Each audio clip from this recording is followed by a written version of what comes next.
The anime community has a few key shows that most everyone agrees are classics. Be it Cowboy Bebop, Evangelion, whatever the fuck, there are a shit ton of shows that fall into this category and that stand the test of time.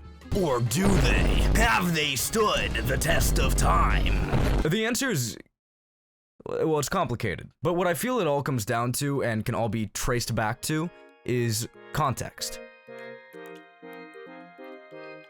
Context, it's a big bad word that makes all Twitter users cry out in fear. And also, what the fuck does context mean in the context of an anime or manga discussion? And with that question in mind, I did forget to actually add a B to my description of context. It's not only big, it's not only bad, it's also broad. It's very broad. So within the context of an anime or manga discussion, it can really mean anything. It can be context within the lore of the world. It can be context within the rest of the series. It can be context within the time it released. All of these are valid ways to look at context within an anime or manga discussion. The one I want to focus on for this specific video, however, is context for the time that a series was released. As you can probably tell by the fact that we're talking about classic shows, which usually came out a while ago, which means they're related to time, so that one was pretty fucking obvious. For some classic shows, the context of its release really doesn't matter at all. For example, Cowboy Bebop can easily be enjoyed in the modern day while ignoring the specific context of its release beyond,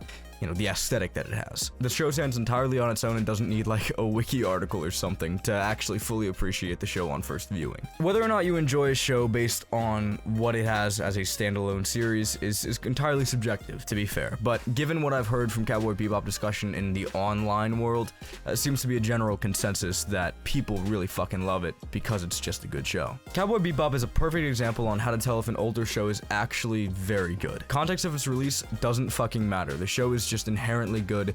Everybody enjoys it for what it is. You don't really hear people talking about the context of the time it was released in comparison to everything else that was coming out at the time. People just talk about how it's good now, here, in the moment, in the modern day.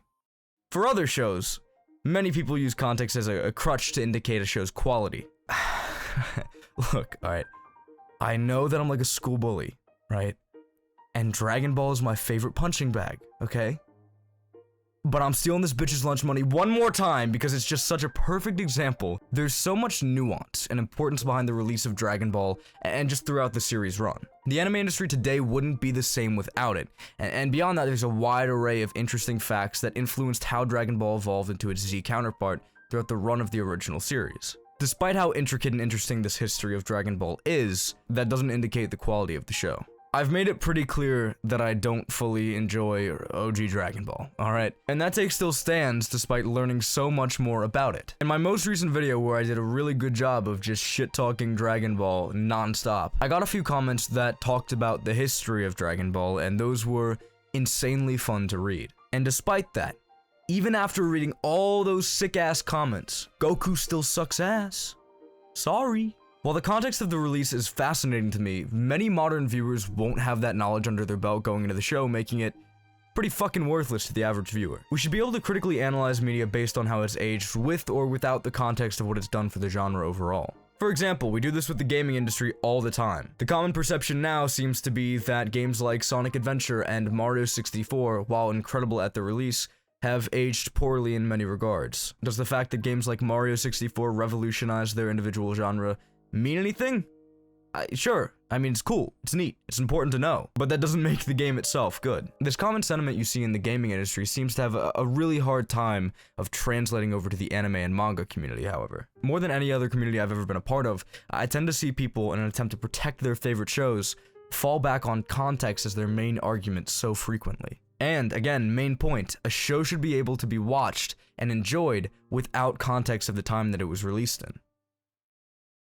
So, TLDR! Not sure why you'd need one of those for a video that's probably going to be about like 3 minutes long, but might as well. There was one comment that was left on my Dragon Ball video that sparked the entire creation of this video. If you were having a hard time understanding where I was truly coming from in the rest of the video, hopefully this comment and my reply will make things abundantly clear. You don't understand how Japanese humor works or how things were done in the 80s. I don't think you realize how things change over time. The fact is, you're viewing it through a lens built of your own experience. It's an old series, and it's way better than Astro Boy, which launched as an anime and manga worldwide. I was actually expecting a response kinda like this, so I had a few segments scripted to express my stance on this particular issue, but cut them because I didn't think they fit nicely into the video anywhere. Long story short, I respect Dragon Ball for what it did to the anime and manga industry, but I feel that viewing it from a modern perspective is entirely valid, and how it should be analyzed generally, and especially in content coming from me. I went into the series completely blind, and as someone who didn't read the series in the time frame it was released, didn't have any of the context that made the series special when it initially aired. Many people reading it for the first time, like me, won't have context for what it did for the industry, / how it compared to other 80s manga. I'm lucky enough to have been part of the anime-manga community for a while now, so I can understand your perspective, but many others won't be as deeply involved as you or I. As a result, all of the incredible things Dragon Ball did at the time don't really matter when reading it now, so they're just not worth using to prop the series up / recommend it to others.